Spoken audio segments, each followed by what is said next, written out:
அனைவருக்கும் வணக்கம். இன்றைக்கி நம்மளுடைய ஷேர் அண்ட் டெக்னிக்கல் மாஸ்டர் சேனலில் டெய்லி அப்டேட் பார்த்துருவோம். நம்ம சேனலில் தான் ஃபஸ்ட் டைம் பார்க்குற மாதிரி இருந்தால் மறக்காமல் சப்ஸ்கிரைப் பண்ணிக்கங்க. பக்கத்தில் இருக்கிற பெல் ஐக்கனையும் கிளிக் பண்ணி வச்சுங்க. இப்போ தான் நம்ம போடக்கூடிய நோட்டிஃபிகேஷன் எல்லாம் உங்களுக்கு ஒன்று கிடைக்கும். ஸோ நம்ம சேனலில் ஆல்ரெடி வந்து நிறைய வீடியோஸ் அப்லோட் பண்ணிக்கிறோம் டெய்லி அப்டேட்டில் எப்படி இருக்குன்னு. ஸோ ஒரு கிளான்ஸ் பாருங்கள் எப்படி இருக்குது, நான் எப்படி எந்த மாதிரி ஒரு ஐடியா கொடுக்குறேன், எப்படி ஒர்க் ஆகுது அப்படிங்கிறத நீங்கள் பார்த்துக்கலாம். அதுபோக என் வீடியோஸ் என்னோடய ப்ளேலிஸ்ட்டில் பார்த்திங்கன்னா தனித்தனியாக நான் லிங்க் பண்ணி போட்டிருக்கேன்.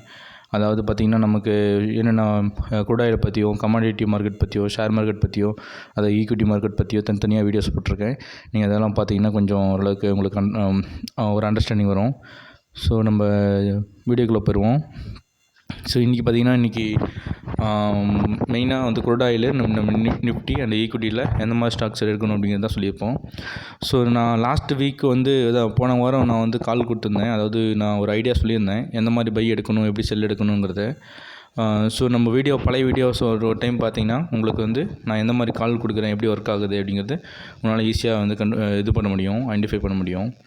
ஓகே, ஸோ நமக்கு வந்து இன்றைக்கி வந்து எப்படி CRUDEOIL வந்து எங்கே ட்ரேட் பண்ணுறது அப்படின்னு கேட்டிங்கன்னா, இப்போ ஆல்ரெடி வந்து மார்க்கெட் வந்து இப்போ டவுன் ட்ரெண்டில் இறங்கிட்டு இருக்கு. ஸோ நமக்கு வந்து இப்போ ஆல்மோஸ்ட் வந்து ஒரு டவுன் சைடில் தான் வந்து மார்க்கெட் வந்து மூவ்மெண்ட் இருக்கிற மாதிரி தெரியுது. ஸோ அது எப்படி கன்ஃபார்ம் பண்ணுறது அப்படின்னு பார்த்தோம்னா, இப்போ நமக்கு வந்து இப்போ டெய்லி சார்ட்டில் வந்து என்ன சொல்கிறாங்க அப்படின்னா, டெய்லியில் பார்த்திங்கன்னா இப்போ ஆல்மோஸ்ட் வந்து ஒரு கன்சாலிடேஷனே இல்லாமல் ஒரு அப் சைடில் இருக்குது. ஆக்சுவலி ஒரு கன்சாலிடேஷனும் இல்லை, எப்பயுமே ஒரு கன்ஃபர்மேஷன் எதுவுமே இல்லை. ஸோ நமக்கு வந்து அதுக்கு வந்து 1 hour கேண்டில் வச்சு பார்த்தோம்னா ஓரளவுக்கு ஐடியா கிடச்சிரும். ஸோ இது ஒரு பெரிய டவுனில் இருக்கிற மாதிரி இருக்குது. ஸோ அதுக்கு வந்து நம்ம வந்து கன்ஃபர்மேஷனுக்கு பார்த்திங்கன்னா 4150 மினிட்ஸ் கேண்டில் வச்சுட்டேன். இதில் வந்து கன்ஃபார்மாக பார்க்க சொல்லணும்னா நமக்கு வந்து 4175க்கு கீழே வந்துச்சுன்னா நமக்கு ஒரு நல்ல செல் சைடு கிடைக்கும். அதுவும் இன்னும் நல்லா ஒரு கன்ஃபர்மேஷன் வேணும் அப்படின்னு பார்த்தோம்னா 4058க்கு 60க்கு கீழே பார்த்திங்கன்னா நமக்கு ஒரு நல்ல செல் இருக்குது. ஸோ அது வந்து நம்ம ஏடிஎக்ஸ்லையும் வச்சு கன்ஃபார்ம் பண்ணிக்கலாம். ஸோ இப்போ பார்த்திங்கன்னா இப்போ ஒரு 50 மினிட்ஸ் கேண்டில் பொறுத்தளவுக்கு பை பார்த்திங்கன்னா நம்ம வந்து 4200க்கு மேலே போச்சுன்னா நம்ம தாராளமாக பை எடுக்கலாம், கன்ஃபார்மாக பை எடுக்கலாம். ஏன்னா அது நல்ல ஒரு பெரிய ப்ராஃபிட் கொடுக்கும். ஆனால் செல் அதே மாதிரி பார்த்திங்கன்னா நமக்கு வந்து 4075க்கு கீழே வரும்போது ஒரு செல் எதிர்பார்க்கலாம். ஸோ இன்கேஸ் வந்து 4075க்கு கீழேனா கொஞ்சம் ஒரு 70 வச்சுக்கோங்க. ஏன்னா வந்து மூவ்மெண்ட் வந்து அந்த மாதிரி தான் இருக்க போகுது. ஸோ இங்கே வந்து ரிவர்ஸ் ஆகிறதுக்கு சான்சஸ் நிறையா இருக்குது. ஸோ அதனால் முடிஞ்ச அளவுக்கு 4080க்கு கீழே வரும்போது ஒரு செல் எடுங்க. அப்போ வந்து நம்ம ஏடிஎக்ஸ் லைனும் நமக்கு வந்து ஒரு நல்ல ஒரு சப்போர்ட் கொடுக்கணும். அப்போ தான் வந்து நம்ம செல் எடுக்கிறக்கோ பை எடுக்கிறக்கோ நல்ல சான்சஸ் இருக்கும். ஓகே, எப்போ நீங்கள் பை எடுத்தாலும் நமக்கு வந்து முக்கியமாக சூப்பர் ட்ரெண்டும் நமக்கு வந்து ஒரு பையோ செல்லோ காட்டணும். அதே மாதிரி நமக்கு வந்து ஏடிஎக்ஸ் லைனும் ஒரு பையோ செல்லோ காட்டணும். அப்போ தான் ஸ்ட்ராங் பையோ ஸ்ட்ராங் செல்லோ காட்டணும். ஸோ அந்த டைமில் எடுத்திங்கன்னா நமக்கு நல்ல ஒரு ப்ராஃபிட் கிடைக்கும். ஓகே, ஸோ அடுத்து பார்த்திங்கன்னா நமக்கு வந்து நிஃப்டி அதே மாதிரி தான் நம்ம லாஸ்ட் வீக் சொன்ன மாதிரி நல்ல ஒரு மூவ்மெண்ட் கொடுத்துச்சு. ஸோ இன்றைக்கி பார்த்திங்கன்னா மார்க்கெட் நிஃப்டி ஓப்பன் ஆகிடுச்சு. கீழே நல்லா பிரேக் ஆகி கீழே ஓப்பன் ஆகிட்டு அது மேலே கேப் டவுன் ஆகி ஓப்பன் ஆகி மேலே பிரேக் பண்ணி வந்துருச்சு. அதாவது நேற்று க்ளோஸ் கிட்ட வந்துருச்சு. ஸோ இது வந்து இப்படி பார்த்தோன்னா ஒரு அப் சைடில் தான் மூவ்மெண்ட் இருக்கிற மாதிரி தெரியுது. ஸோ நம்ம வந்து இப்போது ஆல்மோஸ்ட் 10 மணிங்கும்போது கொஞ்சம் மூவ்மெண்ட் கம்மியாக இருக்கும். ஸோ நீங்கள் 12 o'clock பார்க்கும்போது நீங்கள் வந்து இதில் ஒரு பை எடுக்கிறதுக்கு பையாக செல்ல எடுக்கிறதுக்கு சான்சஸ் வந்து நம்ம எதிர்பார்க்கலாம்.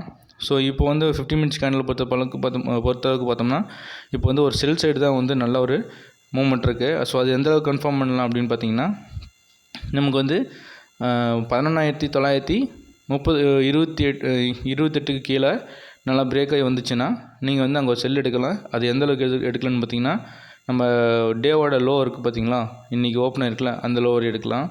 ஆனால் வந்து இது பிரேக் ஆகி வந்தால் மட்டும்தான் எடுக்கணும். ஆனால் அதே மாதிரி பார்த்திங்கன்னா இன்றைக்கி வந்து ஓப்பன் ஈக்குவல் டு லோ அப்படிங்கிற கான்செப்ட்டில் இருக்குங்காட்டி ஒரு பை சைடு தான் பெரிய ஒரு மூவ்மெண்ட் பெரிய மூவ்மெண்ட் இருக்க போகுது. ஸோ அதனால் இதை பிரேக் பண்ணி வந்ததுக்கப்புறம் பை எடுங்க. அப்படி இல்லைன்னா இப்போ நமக்கு வந்து அப்சைடு மூவ்மெண்ட் ஆகிட்டுருக்கு. ஸோ அது வந்து எபோவ் 11,985க்கு மேலே போகும்போது ஏடிஎக்ஸ் லைன் எந்த மாதிரி ஸ்ட்ரென்த் இருக்குதுன்னு பார்த்துட்டு அங்கே வந்து நீங்கள் பை எடுக்கலாம். அப்படி இல்லைனாலுமே நீங்கள் இந்த கீழே இறங்கி பிரேக் ஆகாமல் ரிவர்ஸ் ஆகும்போது 11,930 கூட நீங்கள் வந்து ஒரு பை எடுக்கலாம். ஆனால் இந்த 11,930 பை எடுக்கும்போது சின்ன ப்ராஃபிட் பார்க்குற மாதிரி பை எடுங்க. அதே மாதிரி பார்த்திங்கன்னா பெரிய ப்ராஃபிட் பார்த்து பை எடுக்கிற மாதிரி இருந்துச்சுன்னா 11,980க்கு மேலே 80க்கு மேலே போகும்போது நீங்கள் வந்து ஒரு நல்ல ஸ்ட்ராங் பை எடுக்கலாம். ஓகே. ஸோ அதே மாதிரி பார்த்திங்கன்னா இண்டெக்ஸில் பார்த்திங்கன்னா இன்றைக்கி ஸோ எந்த மாதிரி ஸ்டாக்கு இப்போ செலக்ட் பண்ணலாம் அப்படின்னு கேட்டிங்கன்னா இது வந்து இப்போ தான் செலக்ட் பண்ண முடியும். ஆனால் கொஞ்சம் டைமுக்கு மாறிட்டே இருக்கும். ஸோ இப்போ வந்து நல்ல ஒரு பெரிய மூவ்மெண்ட் எதுலேயுமே இல்லை. ஸோ ஃபஸ்ட்டு பார்த்திங்கன்னா மீடியாவில் தான் வந்து +0.81% 84% இருக்குது. ஸோ அதுக்கடுத்தது பார்த்திங்கன்னா நம்ம பிஎஸ்சி பேங்க்கும் அதுக்கப்புறம் நம்ம மெட்டல் ஸ்டாக் இது 3மே இருக்குது.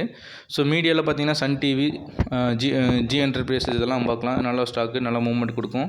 அதே மாதிரி மெட்டல் ஸ்டாக்லேயும் அதே மாதிரி டாடா ஸ்டீலு அதெல்லாம் நல்ல ஒரு மூவ்மெண்ட் கொடுக்கும்.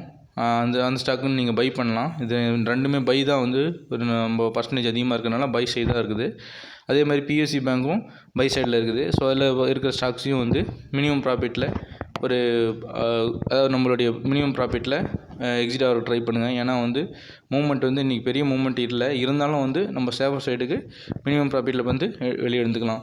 அதே மாதிரி பார்த்திங்கன்னா எல்லா ஸ்டாக்குக்குமே மெயினாக ஸ்டாப் லாஸ் இல்லாமல் ட்ரேட் பண்ணாதீங்க. கண்டிப்பாக ஸ்டாப் லாஸ் வைங்க. ப்ராஃபிட்டும் அதே மாதிரி பர்சன்டேஜில் கால்குலேட் பண்ணி வைங்க, அமௌண்ட்டில் கால்குலேட் பண்ணி வைக்காதீங்க.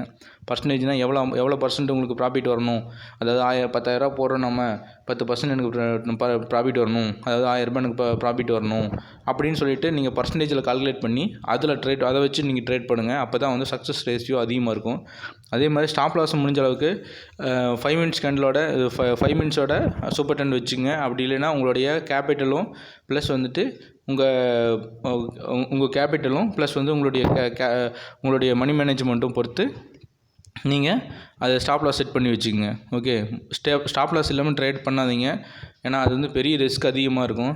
சடனாக மூவ்மெண்ட் இருந்துச்சுன்னா உங்களுடைய ஃபுல்லாக கேபிட்டலும் காலியாயிரும். ஸோ அதுக்கு தான் சொல்கிறது மெயினாக வந்து ஸ்டாப் லாஸ் இல்லாமல் ட்ரேட் பண்ணாதீங்க அப்படிங்கிறது. ஓகே. பாப்பா இன்றைக்கி மார்க்கெட் எப்படி இருக்குன்னு ரொம்ப கேர்ஃபுல்லாக ட்ரேட் பண்ணுங்கள். லாஸ் பண்ண ட்ரை பண்ணாதீங்க. முடிஞ்ச அளவுக்கு மினிமம் ப்ராஃபிட்னாலும் ப்ராஃபிட்டில் வெளியே வர பாருங்கள். ஓகே. Thank you very much.